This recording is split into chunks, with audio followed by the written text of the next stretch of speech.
Storage ಇಲ್ಲ.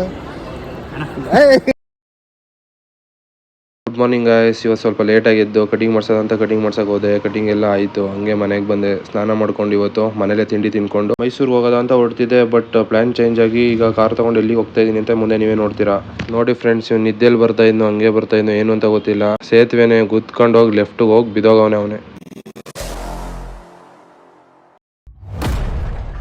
ಇಲ್ಲಿ ನೋಡ್ಕೊಂಡು ಮುಂದೆ ಹೋಗ್ತಾ ಇದ್ರೆ ಅಯ್ಯೋ ಇಲ್ಲೂ ಇಷ್ಟೊಂದು ಜನ ಸೇರೋಲ್ಲ ಅಂತ ನೋಡಿದ್ರೆ ಬಟ್ ಯಾವುದೋ ಒಂದು ಹುಡುಗಿ ಲಗ್ನ ತಬ್ಬಿದಿಲ್ಲ ಅಷ್ಟೇ. ಎಕ್ಸ್ಪ್ರೆಸ್ ಹೈವೇಲ್ ಹಂಗೆ ಹೊರಟೆ ಬೆಂಗಳೂರು ಕಡೆ. ಇವತ್ತು ಬೆಂಗಳೂರಿಗೆ ಬಂದಿದ್ದೆ ಈ ಕೆಲಸಕ್ಕೆ. ನನ್ನ ಗಾಡಿ ಸಿಸ್ಟಮ್ ಡಿಸ್ಪ್ಲೇ ಆನ್ ಆಗ್ತಿರ್ಲಿಲ್ಲ. ಆಂಡ್ರಾಯ್ಡ್ ಸಿಸ್ಟಮ್ ಇಲ್ಲೇ ಹಾಕ್ಸಿದ್ರಿಂದ ವ್ಯಾರಂಟಿ ಇತ್ತು. ವ್ಯಾರಂಟಿ ಕ್ಲೇಮ್ ಮಾಡೋದಂತ ಬಂದೆ. ಸಿಸ್ಟಮ್ ಬಿಚ್ಕೊಂಡು ಹೋಗಿದ್ರು ರೆಡಿ ಮಾಡ್ಕೊಡ್ತೀನಿ ಅಂತ. ರೆಡಿ ಮಾಡ್ಕೊಡ್ತೀನಿ ಅಂತ ಬಿಚ್ಕೊಂಡು ಹೋದವರು 2:30ಗೆ. ಕಾದು ಸಾಕಾಗೋಯ್ತು ನನಗಂತೂ. ಎರ್ಟಿಗಾ ವೆಹಿಕಲ್ಗೆ ಸೀಟ್ ಕವರ್ ಹಾಕೊಡ್ತಾ ಇದ್ರು. ಆಮೇಲೆ ಇನ್ನೊಂದು ಯಾವುದೋ ಟೊಯೋಟಾ ಗಾಡಿ ಕ್ಯಾರಿಯರ್ ಹಾಕೊಂಡು ಹೋದ್ರು. ನನಗೂ ಕಾದು ಸಾಕಾಯ್ತು. ಅಣ್ಣ ಲಾಸ್ಟ್ 6 ಗಂಟೆಗೆ ಬಂದು ರೆಡಿ ಮಾಡ್ಕೊಟ್ಟ. ಎಲ್ಲ ಮುಗಿಸ್ಕೊಂಡು ನಾನು ಹೊಟ್ಟಿದ್ದು GT ಮಾಲ್ಗೆ. GT ಮಾಲ್ ಯಾರಿದ್ರು ಅಂದ್ರೆ ಅಭಿ ಮತ್ತೆ ಅಭಿ ಫ್ರೆಂಡ್.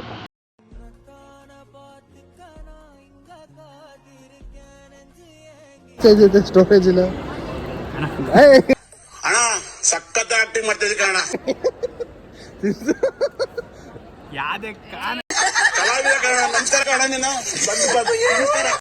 ಬೆಳಗಿನ ಕಾದು ಬೇಜಾರಾಗಿದ್ದು ನನಗೆ ಸ್ವಲ್ಪ ರಿಲ್ಯಾಕ್ಸೇಷನ್ ಥರ ಆಯಿತು. ತುಂಬ ಫನ್ನಾಗಿ ಚೆನ್ನಾಗಿತ್ತು. ಅಣ್ಣ ನನಗೆ ತಿನ್ಸಕ್ಕೆ ಬರ್ತಾವನೆ, ಅವ್ರ ಹುಡುಗಿಗೆ ತಿನ್ಸು ಅಂದರೆ.